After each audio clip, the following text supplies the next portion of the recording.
अस्सलाम वालेकुम। कैसी है मेरी यूट्यूब फैमिली? यकीनन सब खैरियत से होंगे और मैं भी खैरियत से हूँ अल्हम्दुलिल्लाह से। आज एक नया दिन और एक नया नाश्ता फिर से। मैंने आपसे पहले भी शेयर किया है कि मैं ज़रा डिफ़रेंट करके जो नाश्ता है वो करती हूँ। तो ये ख़ैर मेरी कोई अपनी चॉइस नहीं थी, मैंने पहले ये कभी नहीं लिया नाश्ते में।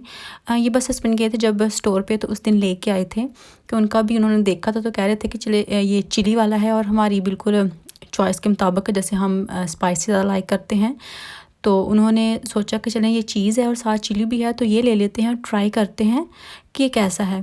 तो ये काफ़ी अच्छा लगा मुझे, थोड़ा डिफरेंट भी हो गया था और काफ़ी ईज़िली, मतलब कोई हमें मेहनत मशक्क़त नहीं करना पड़ी थी।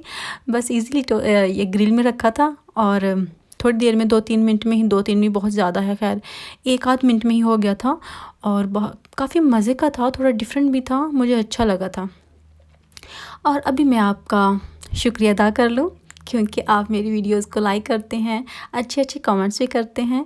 मुझे बहुत अच्छा लगता है जब आप अच्छे कमेंट्स करते हैं, लाइक करते हैं और हमेशा दुआएं देते हैं, बहुत ही अच्छा लगता है मुझे उनके लिए। तो उसके लिए थैंक यू, बहुत बहुत शुक्रिया आपका कि आप मुझे इतना प्यार देते हैं, मुझे पसंद करते हैं। तो ये देखें जी, इसकी जो फाइनल लुक है नाश्ते की, वो भी देख लें आप। इस तरह से ये कुछ था और अभी मैं ये करने लगी थी कि देखें, आप हुक्स देख रहे हैं, ये हमने ली है क्योंकि एक अच्छा हमें मिल गया था जब हमने ये घर बाय किया था ना। जिन्होंने से हमने ये घर लिया था, उन्होंने जगह ये लगाई हुई थी, जैसे वॉल हैंगिंग होती है, कुछ और भी डेकोरेशन की चीज़ें, तो उन्होंने इस तरह की हुक्स लगाई हुई थी। मुझे नहीं पता था, तो फिर मैंने काफ़ी सर्च किया कि इनको अगर मैंने ऑर्डर करना हो तो क्या कहें, तो फिर मुझे ये ईबे से मिल गई थी। बहुत ही ये रीज़नेबल प्राइस में थी और अच्छी हैं। जो हमने कील वगैरह लगाने होते हैं, नेल्स होते हैं, तो उनके मुकाबले में बहुत अच्छी हैं क्योंकि ये जो हमारी वॉल है वो ख़राब नहीं करती। तो इनको भी मैं लगा के फिर हम इजीली यहाँ दिल करे हम वहाँ हम इसको लगा लेते हैं। और ये जो आप देख रहे हैं वॉल हैंगिंग, ये हमने बेडरूम में लगाई थी क्योंकि बेडरूम चेंज कर लिया थोड़ा सा उसको, इसलिए ये वाली हमने यहाँ लगा ली है। जो बाथरूम, मतलब ऊपर जो हमारी लैंडिंग है, बाथरूम और जो मेरे बेटे का रूम है, उस रूम के दरमियान में ये हमने 2 लगा ली थी। खैर मैंने लगा ली थी, ये मुझे अच्छी लग रही थी। मैंने सोचा कि चलिए अब इस जो छोटा सा हमारा पार्ट है ना, इसको भी मैं डेकोरेट करने का सोच रही हूँ क्योंकि बिल्कुल ही सिंपल सा लग रहा था। तो मैंने सोचा कि चलिए ये यहाँ लगाती हूँ और बाकी चीज़ें फिर मैं देखती हूँ कि क्या क्या लेना है। फिर वो एक साइड मुझे अच्छी नहीं लग रही थी तो दूसरी साइड पे भी ये मैंने इधर लगा ली थी एक, कि थोड़ा सा अच्छा लगेगा अगर दोनों एक साथ लग जाएंगी तो। बाकी अभी मैं नीचे वाला भी कर रही हूँ कि नीचे इसके क्या रखना है। अभी मैं कुछ चीज़ें देख रही हूँ, रुक भी यहाँ एक रखेंगे और बाकी भी देखें कि मैं और क्या रखती हूँ। अगर मुझे कुछ अच्छा लगा तो ज़रूर रखूँगी। ये देखें जी, ये मैंने अमेज़न से ऑर्डर किया था, विटामिन सी सीरम है। और ये वैसे मैंने पहले तो कभी नहीं यूज़ किया, खैर कोई भी सीरम मैंने यूज़ नहीं किया पहली बार मैं यूज़ कर रही हूँ। इसके रिव्यू मुझे काफ़ी अच्छे लगे थे और इसकी जो प्राइस है वो भी काफ़ी रीज़नेबल थी, लाइक 11 पाउंड्स का था आई थिंक जी, इतने का ही था।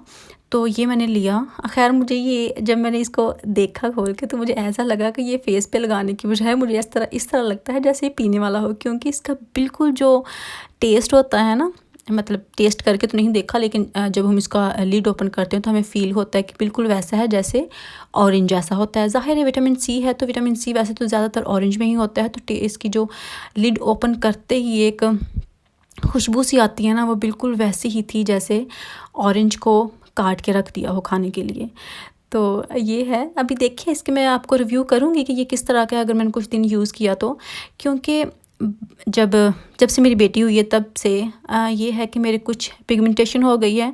बेटे की बार भी हुई थी लेकिन वो कुछ ही महीनों में ठीक हो गई थी और अभी ये बेटी की बार जो है अभी तक ठीक नहीं हुई इतनी अच्छे से, काफ़ी हल्की हो गई है, लेकिन चीक्स पे अभी भी है थोड़ी सी बहुत हल्की सी। तो मैं चाहती हूँ कि ठीक हो जाए, तो इसलिए ज़रा मैं अपनी स्किन की तरफ अभी लगी हुई हूँ काफ़ी ज़ोरों शोर से कि चलिए कुछ अच्छा हो जाए। और ये मैंने अपने बेटे के लिए ऑर्डर किया था, ऑनलाइन ऑर्डर किया था। और मज़े की बात ये देखें ये वाली, कि मैंने अपनी सिलाई वाली वीडियो भी बनानी थी। तो ये जो मशीन का बेल्ट है ना, ये टूट गया। जो ब्लैक वाला है वो रबर का बेल्ट था और वो टूट गया और मेरे पास कुछ और था नहीं। और ये जो आप देख रहे हैं ये प्लास्टिक टाइप का है, ये पाकिस्तान से मशीन के साथ आया था और ये बिल्कुल मशीन का जो व्हील है उसके ऊपर नहीं आ रहा था, क्योंकि इसका जो साइज़ है मुझे छोटा लग रहा था। और फिर मैं कहूँ कि अब मैं इसको किस तरह से ठीक करूँ। मैंने न्यू तो ऑर्डर कर दिए थे eBay से दोबारा से, लेकिन फिर वो काफ़ी अभी कुछ दिन लगने थे, तो मैं इसको गर्म पानी में भी रखा कि शायद ये थोड़ा लूज़ हो जाए, लेकिन नहीं हुआ। तो फिर ये है कि जब उनसे मैंने ये जो मोटर लगवाई थी मशीन पे, तो उन्होंने मुझे इसका जो हैंडल है ना वो वाला उतार दिया था। तो मैं यहाँ ले आई, तो मुझे मेरे हस्बैंड कह रहे थे कि आप क्यों ले आई हैं, वहीं रख देती। तो शुक्र है कि मैं यहाँ ले आई थी। तो फिर मैंने हैंडल लगा के, तो आज मैंने जो स्लीव्स डिज़ाइन बनाया है ना, स्लीव्स का डिज़ाइन आज मैंने बनाया है, वो फिर मैंने ऐसे सिलाई किया है हाथ से, मतलब चला के। थोड़ा सा मुश्किल लगा क्योंकि काफ़ी देर बाद इस तरह से किया है, लेकिन इतना मुश्किल नहीं लगा क्योंकि मैंने पहले किया है इस तरह, तो खैर इतना मुझे मसला नहीं हुआ। और आज मैंने आपसे बात ये करनी है कि जो हमारे नेबर्स हैं ना, इसलिए मुझे ये बात आज याद आ गई, तो मैंने सोचा कि आपके साथ भी मैं शेयर करती हूँ। मैंने आपके साथ पहले भी ये शेयर किया है कि वो थोड़े ज़्यादा एज के हैं, तो उनके जो औरत है ना उसकी लेग टूट गई। मतलब लेग कहाँ से, हिप से। जैसे अब बूढ़े लोग जब गिरते हैं पाकिस्तान में भी, तो उनकी जो कूल्हे की हड्डी है वो टूट जाती है या कुछ ऐसा होता है, तो फिर उसको जॉइंट लगाना थोड़ा मुश्किल हो जाता है। तो सेम ऐसे ही हुआ था मेरी नानों के साथ। वो चारपाई से गिर गए थे, हालांकि कोई इतनी ऊंची जगह से भी नहीं गिरे थे, चारपाई से गिरे वो भी रात को, और उनकी जो कूल्हे की हड्डी है वो टूट गई थी। और जब फिर हम उनको हॉस्पिटल वगैरह लेके गए, सब कुछ गए, तो फिर वो ज़ाहिर है इस एज में डॉक्टर कहते हैं कि नहीं अभी आप घर जाके खिदमत विदमत ही करें, अभी इनका कोई इलाज तो होगा नहीं, ना ये जो हड्डी है ये जुड़ेगी भी नहीं और हम कुछ कर नहीं सकते। इस बात का मुझे इतना दुख होता है कि पता नहीं ऐसे क्यों करते हैं। आपने पैसे लेने हैं, इलाज करना है, कर दें, आपको क्या इस बात से है कि वो हम खिदमत करें। ज़ाहिर है खिदमत तो हम कर ही रहे हैं ना। तो उन्होंने इतना जो बुरा किया ना, इतना बुरा किया, मुझे नहीं पता, मुझे नहीं लगता कि यहाँ ऐसे करते होंगे यूके में। पाकिस्तान में ज़ाहिर है ऐसा ही करते होंगे, क्योंकि जो उन्होंने किया है ऐसे मैंने पहले भी काफ़ी लोगों के देखा था, लेकिन मैंने अपनी आंखों से नहीं देखा था, इसलिए मुझे ज़रा पता नहीं चला। जब मैंने अपनी नानों की आंखों से देखा, यकीन माने वो लम्हे, कुछ लम्हे ऐसे होते हैं कि जो बहुत ही तकलीफ़ देते हैं। एक तो इंसान जब जान से जाता है वो तकलीफ़ तो होती है, लेकिन जब कोई ज़िंदा हो और उसके साथ जानवर जैसा सलूक किया जाए, जितनी तकलीफ़ उस चीज़ की होती है उतनी शायद किसी और चीज़ की नहीं होती। उन्होंने पता क्या किया उनके साथ, जो उनकी लेग थी ना, उनकी जो आगे वाला हिस्सा होता है बिल्कुल पाँव के ऊपर वाला, वहाँ उन्होंने ड्रिल किया, बाकायदा ड्रिल किया सच में। जैसा ड्रिल हम वॉल में कोई होल करने के लिए करते हैं ना, वो ड्रिल करके उन्होंने फिर कुछ जैसी पाकिस्तान में बाल्टी वगैरह होती है, तो उसका जैसे होता है ना एक स्लाग से उसको पकड़ने के लिए, होल्ड करने के लिए उसका हैंडल होता है, वैसा उन्होंने वहाँ लटका के फिर उसको कोई रस्सी वगैरह बांध के उसके आगे जैसे ईंटें लटकाते हैं ना, वो लटकाई। और ये प्रॉपर हॉस्पिटल वालों का काम है। और मुझे इस बात पे इतनी तकलीफ़ हुई कि ज़िंदा इंसान के आप किस तरह से ड्रिल कर रहे हैं, जानवर जैसा सलूक कर रहे हैं। और यहाँ ये बात मुझे इतनी अच्छी लगती है, ये बात तो मुझे यहाँ जब से मैं आई हूँ इतनी फ़ील होती है कि यहाँ बूढ़े लोगों की कितनी ज़िंदगी सुकून में होती है कि उनके जो हिप्स हैं, कूल्हे हैं, वो ये डॉक्टर जो हैं रिप्लेस कर देते हैं। अगर उनको कुछ ऐसा हो जाए तो वो कुछ ही वीक की बेड रेस्ट के बाद वो बिल्कुल चलने फिरने के काबिल हो जाते हैं। वहाँ ऐसा नहीं है, क्योंकि जब मेरे नानों का ये ऐसे उनके साथ हुआ तो 7 महीने वो ऐसे की ऐसे ही रही, चारपाई की, बिल्कुल चलने फिरने के काबिल नहीं थी।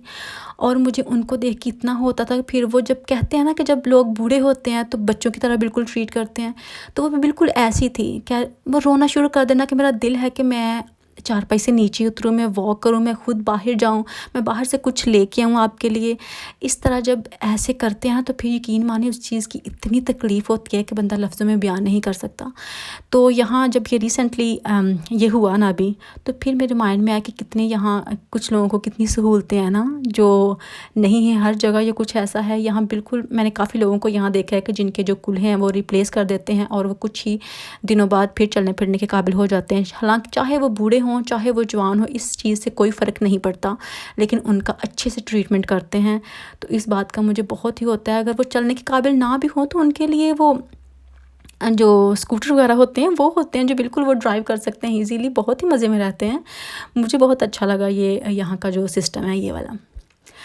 तो बस यही था मेरा आज का व्लॉग। ये बात मैंने आपसे शेयर करनी थी। मेरे बहुत थी कि ज़ाहिर है अगर कुछ चीज़ आपके इर्द गिर्द हो और वो पहले आपकी ज़िंदगी में आ चुकी हो तो फिर उसको एक बार फिर से जब याद करना होता है तो वो कुछ कुछ चीज़ें तकलीफ़ दे होती हैं और कुछ बहुत खुशी वाली भी होती हैं।